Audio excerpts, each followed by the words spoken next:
On s'est retrouvés tous les deux dans le monde de la drogue, dans le monde des ténèbres de la drogue. J'ai commencé à goûter l'héroïne, j'avais 14 ans. On me dit, il me reste très peu de temps à vivre, quoi. Aime ton prochain comme toi-même. C'est un commandement de Dieu d'aimer. Et j'ai une bonne nouvelle, vous êtes tous capables d'aimer. Et ça, c'est très important, parce qu'on est fait pour l'amour. C'est un devoir d'aimer. Moi, Dieu, c'est la source de ma joie, quoi. Donc le plus important, c'est que vous croyez en vous, chers jeunes.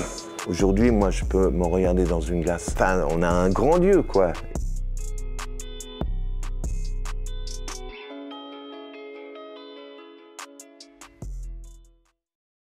Donc Laurent Gay, je suis auteur, conférencier, et aujourd'hui, je suis vraiment spécialisé dans le domaine des dépendances, mal-être des jeunes, problèmes de santé mentale. Ça fait maintenant presque plus de 15 ans que j'interviens dans les écoles. Témoignages de foi, témoignages d'espérance, témoignages d'amour.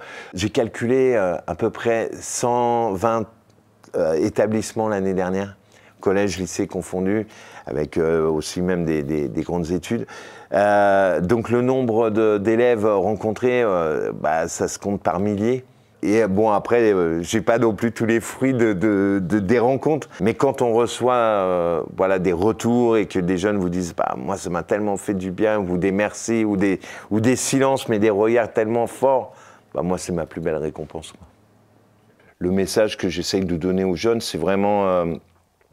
déjà un message d'espérance. Ça veut dire d'avoir des rêves. Il ne s'agit pas de rêver sa vie derrière des vrais faux bonheurs, derrière vos écrans. Qu'est-ce que tu fais de ta journée? Je passe mon temps derrière les écrans. Non, mais de vivre tes rêves. Puis les mettre en garde sur certains produits qui peuvent circuler et leur permettre d'éviter certains dangers par rapport aux drogues, etc., etc. Après, je suis, en tous les cas, pour moi, je suis un missionnaire. Donc pour moi, c'est quelque chose qui me porte. Je suis un éducateur qui essaye de faire grandir les jeunes qui sont en face de moi, qui puissent s'épanouir dans leur vie. Ça, c'est mon désir.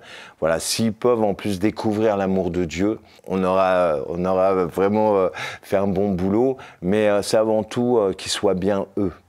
Qu'ils croient en eux, qu'ils croient en la vie. Et puis s'ils peuvent croire en Dieu, je crois que ça sera le bonus. Moi, on m'a aidé. On m'a aidé, je suis sorti, j'ai surmonté les difficultés. Et pour moi, c'est important de rendre la pièce, comme on dit. Voilà, sans prétention, j'essaye de faire ce que je peux. Voilà, au moins d'avoir le désir. Le désir le désir de les aider, le désir d'aimer, le désir de faire quelque chose pour eux. Les problèmes, ça a été déjà l'enfance. Voilà, j'étais mal dans mes baskets, j'étais mal comme enfant. En plus, j'ai subi du racket, j'ai subi de l'harcèlement, j'ai subi de l'abus, j'ai subi des choses comme ça. Donc, j'étais un enfant vraiment, en difficulté. Et j'ai vraiment plongé dans la délinquance à partir du moment où je me suis battu. J'ai commencé à faire des conneries. Et là, c'est terrible à dire, mais le fait d'appartenir à un groupe, j'ai commencé à exister à ce moment-là. Et là, malheureusement, ce groupe, c'était la petite délinquance, les petits vols, les petites conneries, l'air fumé du shit. À un moment donné, le produit a pris beaucoup de place en moi. C'est un truc de fou. On parle de drogue tout le temps, on a envie de prendre des trucs. Et les grands du quartier, ils nous ont fait goûter des produits un peu plus forts. Et là, j'ai commencé à goûter l'héroïne. En injection, j'avais 14 ans. Le problème avec l'héroïne, c'est que, comme toutes les drogues, j'ai cherché de plus en plus à m'évader dans ces produits. Et si j'en avais pas, j'étais très très mal. Et j'ai commencé à être un toxicomane, quoi. Mais je m'en rendais pas compte. Je m'en suis rendu compte quand j'ai fait des expériences de manque physique. J'ai été arrêté, on m'a mis en garde à vue. Et là, première fois où vraiment je reste aussi longtemps sans prendre de drogue. Et là, je me rends compte que si j'ai pas ma drogue, je suis malade, quoi. Je transpire, j'ai des frissons, j'ai mal partout. Et là, j'ai compris que j'étais un drogué. Donc à partir de ce moment-là, j'essayais d'arrêter. Tous les jours, je me disais, je vais arrêter demain. Mais à chaque fois, je me défonçais. Et j'ai eu la chance de partir. Donc je suis parti en cure de désintoxication. Là, j'étais un peu plus âgé. J'étais déjà, j'étais majeur. J'avais 19 ans, quelque chose comme ça. Et j'ai été dans une ferme. Et là, j'ai commencé à retrouver des bonnes sensations. J'ai passé 2 ans tranquille dans une ferme à décrocher. Et là, j'ai découvert aussi l'amour. Voilà. Donc je suis tombé amoureux en fait. Bon, moi j'ai eu des relations avec les filles qui n'étaient pas top. J'étais dans un délire de défonce, que ça soit dans la cam, que ça soit dans le plaisir à l'excès, dans le sexe. Et là, j'ai rencontré une fille qui était chouette. Voilà, ça y est, c'était fini la drogue. C'était voilà, j'allais construire ma vie quoi.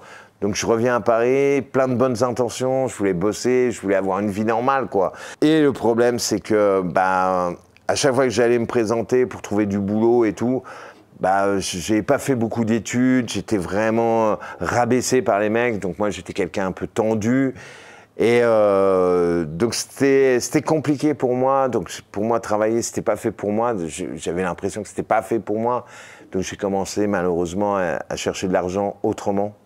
J'ai commencé à faire des trafics, le fait de reprendre de la drogue pour en vendre. J'ai commencé à reconsommer plus qu'avant. Et ma copine qui a débarqué, et là, la cata, parce que je voulais pas qu'elle en prenne, elle voulait pas que j'en prenne, mais en même temps, on était là-dedans. On s'est retrouvés tous les deux dans le monde de la drogue, dans le monde des ténèbres de la drogue, d'où le livre Arraché à l'enfer, parce qu'on vivait vraiment l'enfer. C'était une période de ma vie très, très, très compliqué, mais vraiment, je crois que c'était le pire moment. Je prenais beaucoup, beaucoup de shit. Jusqu'à un moment donné où je devenais fou, quoi. Dans ma tête, je commençais à entendre des voix. J'étais très tendu, j'avais beaucoup d'angoisse. Et du coup, j'ai arrêté l'héroïne. Et j'ai commencé à diminuer le shit, diminuer un peu l'alcool. Et on a même décidé d'avoir un enfant. Donc ça, c'était plutôt le côté hyper positif. On commençait à voir le bout du tunnel. Ça, c'était bien. Sauf que, elle est tombée enceinte, alors ça c'était plutôt positif, mais donc 4 mois après, c'est-à-dire 4e mois de grossesse, donc moi j'étais hyper content, voilà, j'allais être papa. On lui annonce qu'elle ne pourra pas garder l'enfant. Donc on lui annonce qu'elle est porteur de la maladie du sida. À l'époque, cette maladie, on ne pouvait pas la traiter, il n'y avait aucun traitement, donc c'était vraiment choquant, hein, c'était violent comme toutes les maladies, mais quand il n'y a aucun traitement, donc les médecins ne savaient pas, ils étaient paniques. Nous, on était paniques, donc les seuls trucs qu'ils ont trouvé à nous dire, c'était « vous ne pouvez pas garder l'enfant ». Donc on fait une interruption de grossesse, donc le jour où l'enfant il est mort, là c'est la descente. Tout à l'heure, je disais, on vivait l'enfer. Là, en fait, moi, j'ai commencé à prendre des produits pour en finir de ma vie. C'est-à-dire, je fais des tentatives de suicide par des médocs, par des produits, par l'alcool, par la drogue. Donc, le cocktail magique, je fais plusieurs fois des overdoses. Et donc, les pompiers m'ont ramené plusieurs fois à l'hôpital. Ils m'ont sauvé la vie, en fait. Et là, il se passe un drame. Donc, je suis sur un trafic, je vais chercher de la drogue avec mon pote. Mon pote, il se fait agresser, je défends mon pote, bagarre au couteau, une rixe. Donc je me retrouve accusé, je me retrouve en prison, je suis à Fresnes. Donc dans cette prison, j'arrive, je débarque. C'était une cellule de 3, normalement, il y avait 3 lits superposés. Je me trouve le 4e de la cellule. Je dors par terre, j'étais en manque. Et là, on m'annonce, on me fait un dépistage, on m'annonce que j'ai la même maladie que ma compagne. Donc dans cette prison, ça y est, je vrille, je laisse mes pensées être totalement envahies par des pensées de mort, je prépare mon propre suicide. Donc en prison, tu trouves toujours le moyen de te faire quelque chose, comme un objet tranchant.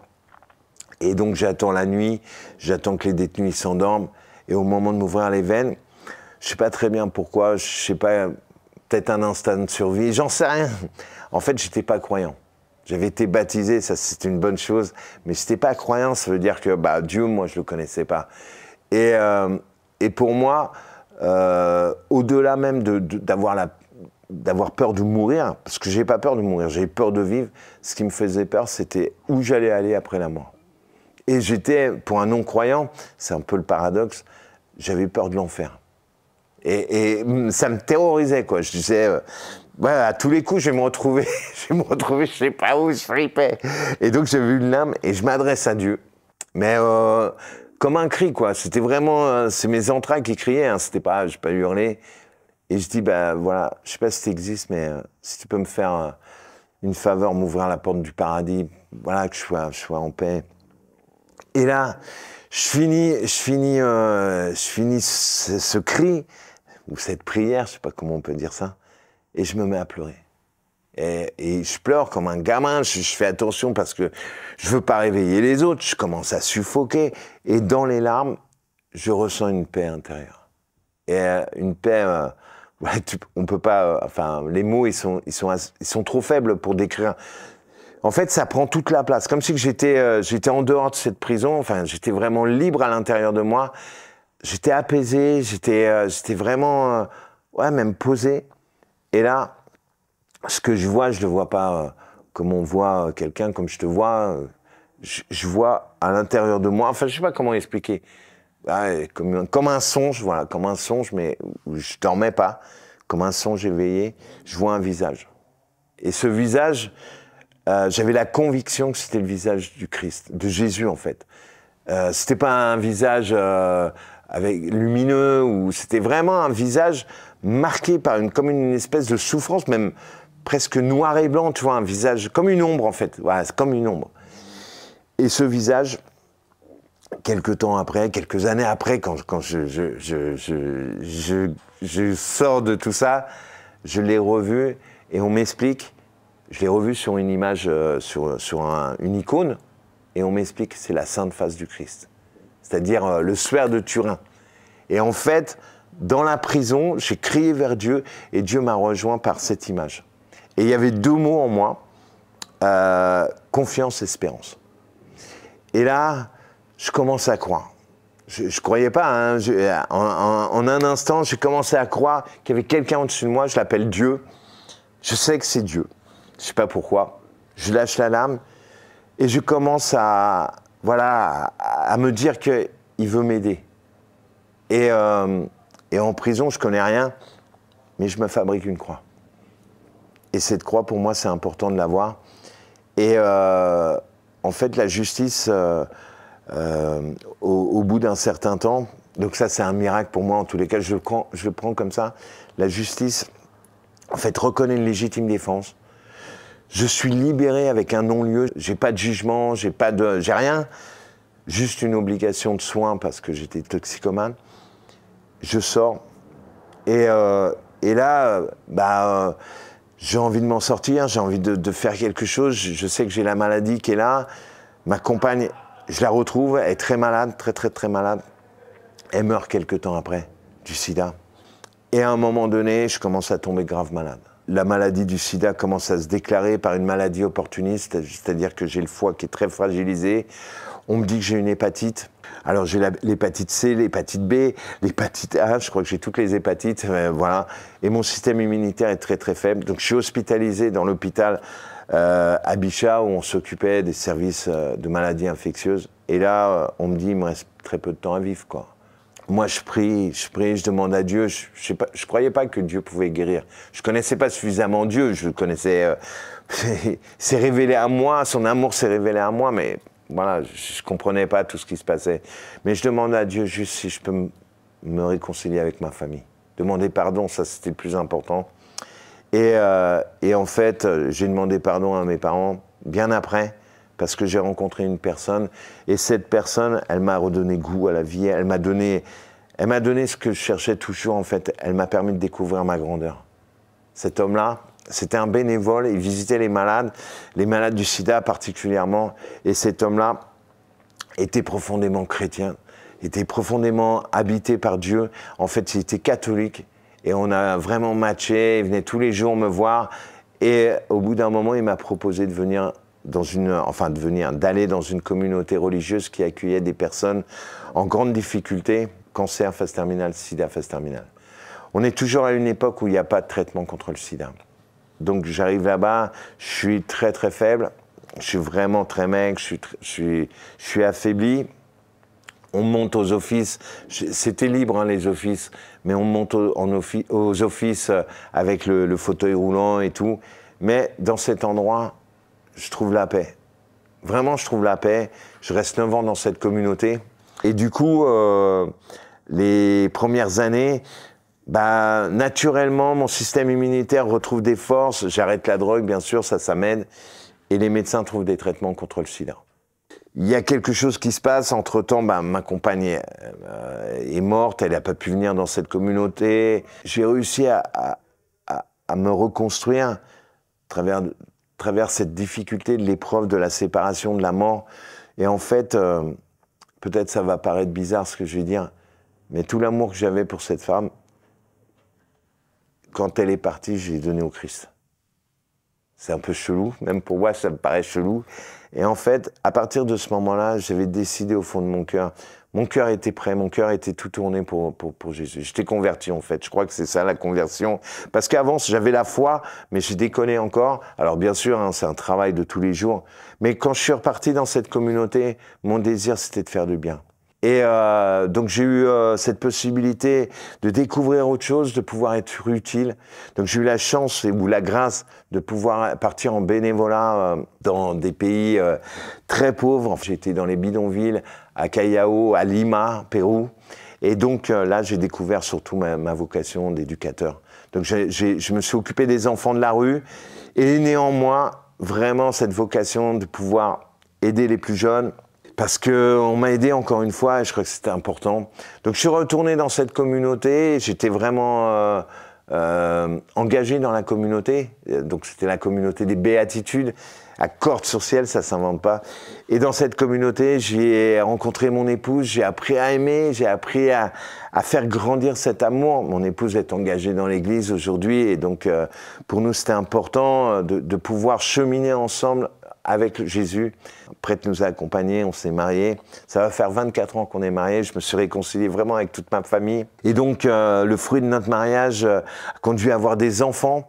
Donc, les médecins nous disaient que c'était humainement impossible parce que même avec des traitements, le sida, on était tout au début quand même de l'arrivée des traitements. Et en fait, je crois d'une manière authentique, la parole de Dieu nous dit « Tout est possible à celui qui croit ». Et Dieu nous a permis d'avoir 2 super enfants en bonne santé. Et voilà, moi aujourd'hui, j'ai écrit ma vie et je passe mon temps voilà, dans les écoles pour donner ce message qui, je le souhaite, qui j'espère en tous les cas peut aider. En tous les cas, je sais que ça porte du fruit. Moi, je crois que l'éducateur, que ce soit les parents, que ce soit des prêtres, que ce soit des enseignants, en fait, ils sont là pour valoriser le jeune qu'ils ont en face d'eux. Et c'est ça, c'est leur faire grandir. C'est-à-dire lui permettre de trouver sa grandeur, avec des valeurs, hein, et puis que le jeune qu'on a en face de nous, on lui permette de s'épanouir. Malgré toutes les difficultés qu'on peut rencontrer, à partir du moment où on permet à l'autre de découvrir qu'il a de la valeur, il y a quelque chose de grand en lui, ça peut basculer. Et une fois que ça bascule, c'est-à-dire qu'une fois que le jeune, il croit en lui, on ne pourra pas l'arrêter, le jeune. Hein. Un jeune qui s'engage, que ce soit dans des causes qu'il a, il a la fougue de la jeunesse. Et il va. C'était à Paris Centre, il y avait une maman qui m'a invité chez elle. Elle a demandé à ses enfants que ses enfants invitent des copains. Donc ils ont invité tous les copains, on s'est retrouvés quand même, on était à peu près une trentaine dans un appart parisien, donc tu vois déjà le genre de l'appart. Et en fait, c'est le gars qui témoigne aujourd'hui, hein. Il s'appelle Martin, il est prêtre pour l'église catholique. Et en fait, Martin, à cette époque-là, c'était un jeune un peu il n'était pas du tout dans la foi, il se posait plein de questions, il était plutôt dans la fête, dans la drogue, enfin dans les plaisirs comme ça, immédiats. Et Martin en a témoigné, le jour où il m'a entendu, ça a provoqué en lui quelque chose. En fait, j'ai été un impact pour lui. Il y a eu tout un chemin, bien sûr. Voilà, et je suis tellement heureux qu'il ait répondu à cet appel. Après, j'ai d'autres témoignages où, alors tous ne s'en sortent pas, hein, il y a des jeunes, c'est difficile, mais j'ai vraiment des personnes. D'ailleurs, je l'ai écrit dans Troubadour d'Espérance, voilà, des jeunes qui me disaient, vous êtes venus à mon école, on a discuté, j'ai pu parler de mes problèmes à mes parents, et vraiment, ça a débloqué, aujourd'hui je vais bien, on se retrouve avec mes parents et tout. Bon, ça c'est des petits témoignages qui montrent aussi que, en fait, les jeunes se sentent rejoints par mon histoire, pourtant je suis pas de leur génération, bien même, je pourrais être presque leur grand-père. Voilà, il y a un avant, un après. Et ça, c'est la grâce de Dieu, c'est l'Esprit Saint qui parle au travers de moi, en tous les cas, je l'espère. Et à partir du moment où les jeunes commencent à s'ouvrir un petit peu, bah, le Saint-Esprit fait le reste, quoi. L'église, c'est pas le truc le plus fun pour les jeunes. L'église, les murs. Maintenant, ce qui est extraordinaire, quand on propose des grands temps, genre JMJ, genre on organise des trucs, là, tu as un paquet de jeunes qui viennent, et des jeunes qui viennent avec avec une conviction, avec une foi authentique. Et donc, c'est qu'il y a bien il y a bien une aspiration à quelque chose chez les jeunes par rapport à l'église, mais c'est vrai que l'église locale, l'église du dimanche midi, du dimanche matin, c'est pas vraiment le truc qui les fait kiffer. Moi, je trouve qu'il y a énormément d'initiatives. Il y a des jeunes prêtres qui font un boulot de fou, il y a des communautés qui font un boulot d'évangélisation, voilà. Et il y a plein d'idées. C'est vrai qu'il y a des aumôneries où on organise des choses. Est-ce qu'on peut mieux faire? On peut toujours mieux faire, c'est vrai. Mais moi, je voudrais vraiment avoir un regard optimiste et un regard encourageant. On a énormément de propositions. L'été, il y a plein de camps, des belles choses. Je pense voilà, que ça soit à Paray-le-Monial, je pense au Chemin Neuf, mais plein de communautés, je ne peux pas tous les citer.